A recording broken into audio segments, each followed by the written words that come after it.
Louvado seja o nome do Senhor.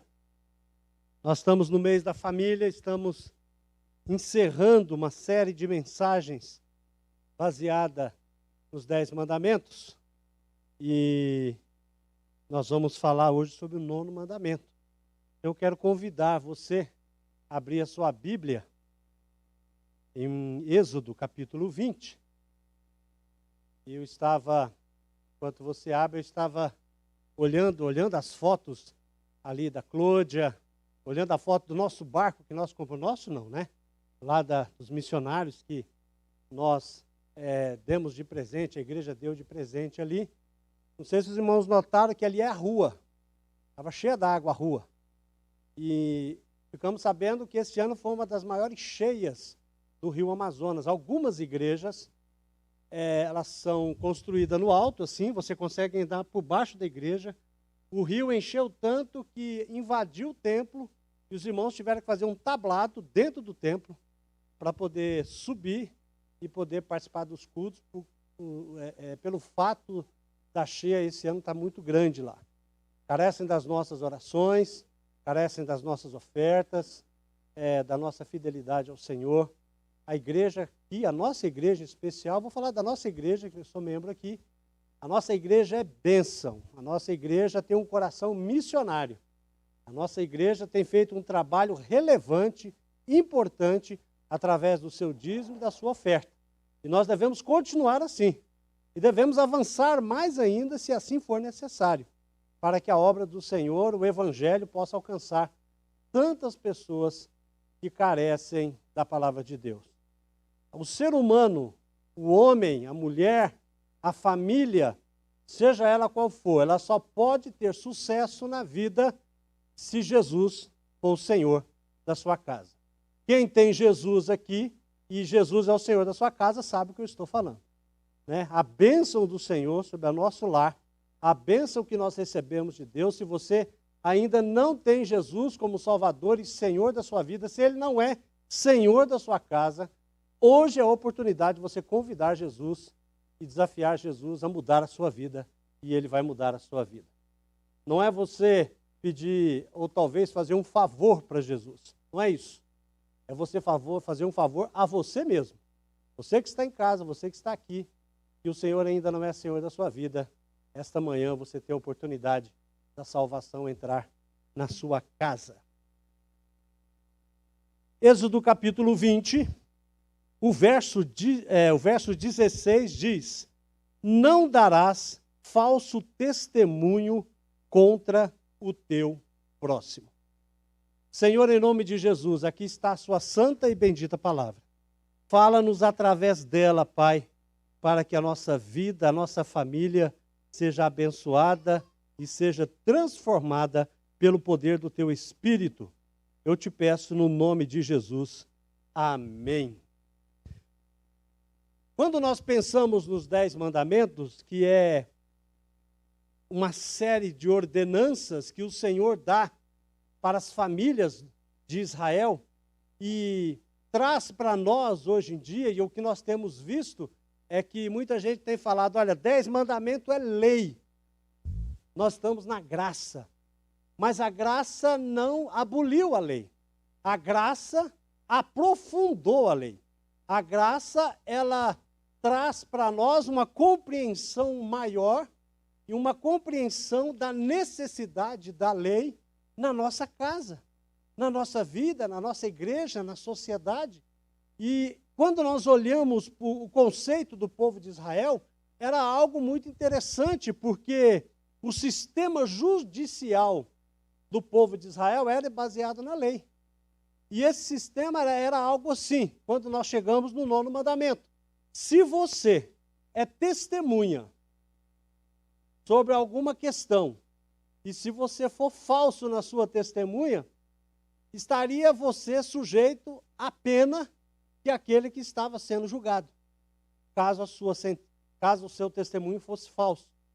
Então, é necessário nós observarmos que o testemunho de alguém é a palavra de alguém, e a palavra de alguém é muito importante. Aquilo que você fala aquilo que você expressa é algo muito importante. E quando você observa a palavra de Deus, você aprende pela palavra de Deus que aquilo que você diz pode construir vida, mas aquilo que você diz também pode construir morte. Pode construir um sorriso nos meus lábios, ou pode construir uma lágrima no seu. Isso depende de como nós colocamos as palavras, como nós nos relacionamos uns com os outros. Porque nós chegamos num ponto aqui dos 10 mandamentos, que são os 6 últimos, que fala da relação entre mim e você, entre eu e o próximo. Então é necessário que a nossa palavra seja regada de muita e completa verdade. Dar falso testemunho, veja só o que diz Êxodo 23:1. Não faça declarações falsas e não seja cúmplice do ímpio, sendo-lhe testemunha mal intencionada. O que Deus está dizendo? Deus está dizendo, diga não ao fake news. Diga não à mentira. Diga não à fofoca. Diga não à maledicência. E nós temos que observar que a palavra de Deus nos ensina que ser falso é trapacear, é engano, é ser infiel, é ser traiçoeiro, é fazer um acordo que se faz com intenção fraudulentas. Tudo isso está envolvido nessa questão de ser falso. E é tão interessante porque esse mandamento está ligado ao anterior, que o Gilead pregou na quarta-feira, que é não furtarás. Quando você fala mal de alguém, quando você diz uma mentira sobre alguém, quando você diz algo maledicente de alguém, você está roubando daquela pessoa a sua integridade, a sua reputação. Então é muito sério o que nós falamos. Aquilo que nós dizemos tem que ser regado com a palavra do Senhor e entender aquilo que Provérbios 14:5 diz: a testemunha sincera não engana, mas a falsa transborda mentiras. A testemunha que fala a verdade salva a vida, mas a testemunha falsa é enganosa. Resultados de mentiras na Bíblia. Nós temos vários. Nós temos Abrão, quando chega ao Egito com Sarai. E chegando lá, ele vai dizer para ela, ó, o negócio é o seguinte, você é minha irmã, ok? Não, eu sou sua esposa. Não, você é minha irmã, porque senão os caras vão me matar aqui para poder ficar com você. Olha a complicação que Abraão diz. Alguém vai dizer assim, não, pastor, mas Abraão era meio irmão de Sarai, porque ela é filha de seu pai e tal. Nada disso. Uma verdade não pode esconder uma mentira. Ela tem que ser absoluta. Mas olha o que é, e é interessante, algumas pessoas tentam proteger Abrão, mas Abrão é um homem como eu. Abrão é um homem como você. E somos passíveis de erros, de pecados, e um deles é a mentira. E Deus é tão maravilhoso, a palavra de Deus é tão maravilhosa, e ela é tão verdadeira, que ela é verdade até quando conta a mentira dos outros. Então, nós olhando para Abraão, ele demonstra uma falta de confiança em Deus, confiando em si mesmo, e ele coloca Sarai e o plano de Deus em risco, porque Deus tinha um plano de fazer dele uma grande nação, e ele, para salvar a sua pele, estava abrindo mão daquela situação para poder se livrar, mas estava colocando a sua esposa numa complicação. Se Deus não intervém, Deus tem que mudar toda a história daquilo que ele tinha planejado. E nós sabemos que Deus vai intervir e vai restaurar, e vai salvar Sarai, e vai cuidar de Abraão também. Nós temos um outro exemplo que é de Isaac, que já velho, chama seu filho Esaú, e vai dar a bênção para ele. Olha, vai fazer uma comida para mim que eu gosto, eu vou te dar uma bênção. E Rebeca, vai escutar aquela conversa, chama o seu filho Jacó, que o nome Jacó significa usurpador. É interessante isso, que o nome representava o caráter. Por isso que Deus depois vai mudar o nome de Jacó para Israel. E ali, quando ela chama, ó, o negócio é o seguinte, vamos fazer um bem bolado aqui e vamos enganar o seu pai. E vamos passar a perna no seu irmão. É isso que nós vamos. Foi isso que aconteceu. Olha a situação daquela família, irmão. Terrível. Um exemplo a não ser seguido. Ter preferências nos filhos. Eu prefiro um, o outro prefere o outro, e aqui está bem claro isso para nós. E nós estamos aprendendo aqui que nessa situação toda, nós sabemos o que acontece, ela vai montar um negócio muito bem montado, aproveitando o seu marido que já estava cego praticamente, e engana o seu marido, engana o seu primogênito, e o seu filho mais velho, e vai embora. E ali é interessante porque quando ele chega na terra do seu tio, irmão da sua mãe, Labão, ele vai aprender uma lição. Sabe por quê? Porque é interessante, Gálatas 6,7 é cumprido aqui antes de ser escrito.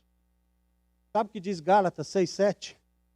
Vai dizer o seguinte: não se deixe enganar, de Deus não se zomba, pois o que o homem semear, isso também ele colherá. Paulo nem tinha sido escrito e Deus já estava cumprindo isso na vida de Jacó. E quando ele chega lá, ele encontra um espertalhão maior que ele. Né? A gente sabe da história bem, que ele vai trabalhar 7 anos por Raquel, apaixonado por Raquel, até chora quando vê ela. E vai trabalhar, quando casa com quem? Acho que ela usava máscara, igual nós. Né? Mais ou menos, né? Usava um turbante assim, pelo menos o que parece. Enganou o rapaz. E ele teve que trabalhar mais 7 anos. E depois disso, o salário dele foi trocado 10 vezes. E Labão fez de tudo para passar a perna. Olha só a situação. Mas nós precisamos aprender também com alguém, e um casal, muito interessante, mas muito infeliz, que é Ananias e Safira. Lá no capítulo 5 de Atos, em que eles vendem uma propriedade, vamos supor, 20 mil. E vai fazer o seguinte, ó, vamos dar 15 para Pedrão, e vamos dizer que o valor é 15, para a gente ficar bem visto ali, né, na comunidade. E quando ele chega para entregar, Pedro olha para ele, é isso mesmo? Falou, está tudo certinho, Pedro, não preocupa não, que está tudo certo com a gente. Como é que pode mentir para Deus, Pedro? Como você fez? Pedro caiu, Ananias caiu morto na hora. Daí a pouco chega Safira. Safira, e aí? Está tudo certo. Cadê meu marido? Você vai deitar do lado dele. Porque esse que enterraram ele vai enterrar você também. E ela caiu dura no chão. Olha o que a mentira numa família pode fazer. Olha que acontece quando as pessoas não querem, não se importa e não se interessa em ter a verdade na sua casa, na sua família. Verdade e mentira. A mentira, a falsidade, o engano, ela tem a raiz no orgulho e na inveja. Sempre será assim. Sempre quando alguém fala mal de outro alguém, é porque há no seu coração, no mínimo, inveja. E isso é algo terrível. Nós aprendemos pela palavra do Senhor que o diabo é apresentado em João 44, quando o Senhor tem um embate com um grupo de judeus, ele vai dizer, vocês, de homens que não acreditavam em Jesus, de homens que não acreditavam na palavra de Deus, de homens que não acreditavam que poderiam ser transformados pela palavra do Senhor Jesus, que não criam em Jesus como Salvador e Senhor, que não criam em Jesus como Messias. E Jesus vai dizer a esses homens chegam a dizer que Jesus estava endemoniado.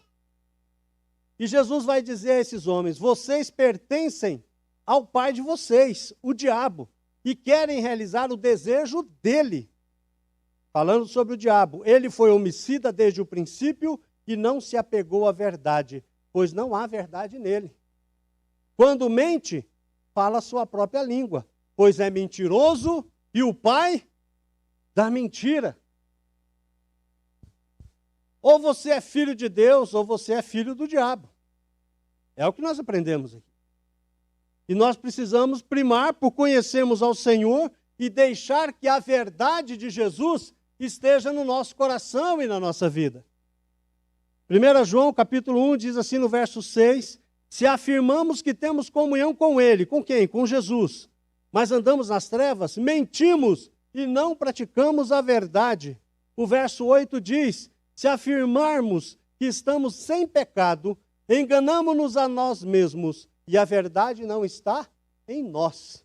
E o verso 10 vai dizer, se afirmamos que não temos cometido pecado, fazemos de Deus um mentiroso e a sua palavra não está em nós. A mentira, a maledicência é algo que destrói a vida das pessoas. Vocês lembram, na década de 90, de um caso que aconteceu na escola chamado Base, aqui na Aclimação? Os irmãos se lembram? Quem lembra dessa história? Que foi uma família que disse que uma das pessoas que era o dono ali tinha abusado sexualmente de uma criança e uma determinada emissora veio e criou-se uma situação terrível. A polícia já prendeu as pessoas, não foi nada provado, mas já prenderam as pessoas, destruiu a vida daquelas pessoas, daquela família. Um mês depois o caso foi arquivado, porque não tinha provas. E descobriu-se que tudo era uma grande mentira. Algum tempo depois, o dono daquela escola morreu de infarto, depressivo, e a família completamente destruída e falida. Quando nós observamos a palavra de Deus e vimos que a mentira, os falsos testemunhos, causam morte em todos os sentidos, na família, no casamento, nos relacionamentos, na igreja e no relacionamento com Deus. Sim, quando você que conhece a palavra de Deus, ensina algo que Deus não disse, você pode estar destruindo a vida de alguém, porque talvez a pessoa vai crer naquilo que você falou. E quando a palavra de Deus não se cumpre, quando aquilo que você falou não se cumpre, muitas pessoas se frustram. E quando elas se frustram, muitas delas se afastam de Jesus e não querem saber, e ficam com os seus corações frios e se afastam de Deus. Por isso que a mentira, a maledicência, a falsidade pode destruir a vida das pessoas. Mas enquanto o diabo é o pai da mentira e potencializa o pecado do nosso coração cada vez mais, Jesus é vida. Jesus é verdade. Jesus se apresenta em João 14,6 dizendo, eu sou o caminho, a verdade e a vida. E ninguém vem ao Pai a não ser por mim. Sim. Provérbios 23 vai dizer, compre a verdade e não abra a mão dela. Se apegue à verdade. Mas sabemos também que a verdade, pela verdade, mata. Mas a verdade, quando é regada com amor, ela edifica. Falando a verdade em amor e pela palavra do Senhor, nós precisamos aprender que isso traz vida para nós, para a nossa família e para a sociedade. Controle a sua língua. Tiago, capítulo 3, verso 5 diz, semelhantemente, a língua é um pequeno órgão do corpo, mas se vangloria de grandes coisas. Vejam como um grande bosque é incendiado por uma simples fagulha. Assim também a língua é um fogo, é um mundo de iniquidade. Colocada entre os membros do nosso corpo, contamina a pessoa por inteiro, incendeia todo o curso de sua vida, sendo ela mesma incendiada pelo inferno. Toda espécie de animais e aves, répteis e criaturas do mar doma-se, e é domada pela espécie humana. A língua, porém, ninguém consegue domar. É um mal incontrolável, cheio de veneno mortífero. Com a língua, bendizemos ao Senhor e Pai, e com ela amaldiçoamos os homens, feito à semelhança de Deus. O texto segue no verso 14. Contudo, veja só, escute. Contudo, se vocês abrigam no coração inveja amarga, ambição egoísta. Não se gloriem disso, nem neguem a verdade. Esse tipo de sabedoria não vem do céu, mas é terrena, não é espiritual e é demoníaca. Pois onde há inveja, ambição egoísta, aí há confusão de toda espécie de males. Mas a sabedoria que vem do alto é antes de tudo pura, depois pacífica, amável, compreensiva, cheia de misericórdia e de bons frutos, imparcial e sincera. O fruto da justiça semeia-se para a paz, semeia-se em paz para os pacificadores. Tiago 3, 14 e 18. Se ninguém pode domar, como podemos domar a nossa língua? Deus pode. Deus pode. Glória a Deus por isso. Ele é capaz de transformar. Mas para que nós possamos controlar a nossa língua, nós temos que mudar o nosso coração. Porque a boca fala do que o coração está cheio. E Deus nos ensina, lá em Provérbios 23, 26, quando Deus fala, me dê o seu coração. É o seu coração, é o meu coração que nós temos que dar a Deus. Porque ali é que está depositado toda inveja, todo orgulho, toda arrogância. É ele que tem que ser mudado. Deus vai transformar os nossos corações, vai colocar a tua vontade, vai colocar a tua palavra. E quando abrimos as nossas bocas, nós vamos abençoar e não vamos amaldiçoar. Por isso que se nós queremos uma família forte, que influencie o mundo, nós devemos nos apegar à verdade que liberta. E ela é Jesus. Mas não é aceitar Jesus e vir de vez em quando à igreja. Não é aceitar Jesus e vir domingo aqui. Aqui é muito fácil. Eu sento aqui, abraço o irmão, converso com ele, tomo um café na padaria, eu tomo um café aqui mesmo. A gente bate o papo, é muito bom aqui. O nosso desafio é viver a verdade amanhã, no nosso trabalho, com a nossa família, com o nosso vizinho chato. Ou vai ver que chato é nós, né? Não sabemos. Então nós precisamos aprender que se queremos viver a verdade, nós temos que semear ela na nossa casa, com os nossos filhos, com o nosso casamento, com a nossa relação. É ali que começa. Se queremos uma igreja que é baseada na verdade, a minha família tem que estar baseada na verdade. A sua família tem que estar baseada na verdade. Hoje nós apresentamos um bebê. Bebê não, né? Está grandão já. Né? O tamanhozão dele.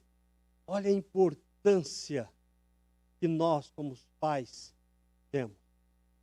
Meus filhos já estão grandes. Estou orando pelos netos. Né? Estamos aí fazendo uma campanha de oração pelos netos aí. Porque eu quero ensinar os netos. Eu quero ensinar a palavra de Deus. Eu quero ler a Bíblia. A gente precisa... É claro que isso é tarefa do pai, isso é tarefa de todos. Na igreja é tarefa de todos.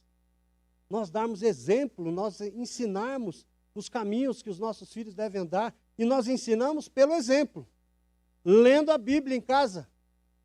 Orando a Deus. Se o seu filho, pequenininho, como esse que nós vimos aqui, vê você lendo a Bíblia todo dia, vê você orando todo dia, ele vai seguir o seu exemplo, não é verdade? Eles seguem o seu exemplo. E nós precisamos comprar essa verdade e não negociá-la de forma alguma. Quero encerrar esse momento contando uma ilustração que eu achei muito interessante de um amigo de um famoso pensador. Chegou nele e disse, olha, eu quero dizer algo sobre o seu amigo. E ele falou assim, então vamos pensar numa coisa. Antes de você falar o que você vai me dizer sobre o meu amigo, vamos passar pelo teste das 3 peneiras. A primeira peneira é a seguinte, é verdade o que você vai contar dele? Eu ouvi falar. É sempre assim, o fofoqueiro é sempre assim. Né? O fofoqueiro é sempre assim. Eu ouvi falar. Ok, então não passou na primeira peneira. A segunda peneira é a peneira da bondade. O que você vai contar do outro para mim é coisa boa? É claro que não. Ninguém vai fazer fofoca contando coisa boa, é sempre uma coisa ruim. Porque a ideia é denegrir a imagem do outro, sempre assim. E aquele pensador disse, então, nós estamos com o segundo problema aqui, porque não passou na segunda peneira, que é a bondade. Não tem coisa boa nisso. A terceira, o que você vai me contar dele? Realmente é útil saber? Não, não é. Então, se o que você vai me contar não é verdade, não é bom e não é útil, guarde para si. Boca fechada não entra mosquito. E lá na minha terra diz, e conserva os dentes. Né? Mas precisamos aprender que a nossa família precisa estar estabelecida na verdade. Eu lembro de alguém que uma vez foram contar uma fofoca para ele, e ele fez uma cara tão feia para a pessoa, que a pessoa ficou tão sem graça, e ele diz assim, eu não gosto de fofoca, é coisa do diabo. E nunca me conte mais uma fofoca. E a pessoa entrou em choque. Mas é bom que as pessoas entrem em choque. É bom que as pessoas sejam confrontadas. E às vezes nós ficamos com medo de ofender as pessoas. Não tenha medo de ofender as pessoas com a palavra de Deus. As pessoas ofendem a Deus o tempo todo com os seus pecados. Então não tenha problema de magoar alguém, porque a palavra de Deus é dita numa hora que é necessária. Que Deus nos abençoe e tenha misericórdia da nossa vida. Oremos. Pai, em nome de Jesus, muito obrigado por este tempo. Continua a cuidar das nossas famílias, Senhor. Continua, Deus, perdoar os nossos corações e transformá-los a cada vez mais ao caráter de Cristo, falando sempre a verdade que edifica. Nós te louvamos agradecidos no nome de Jesus. Amém.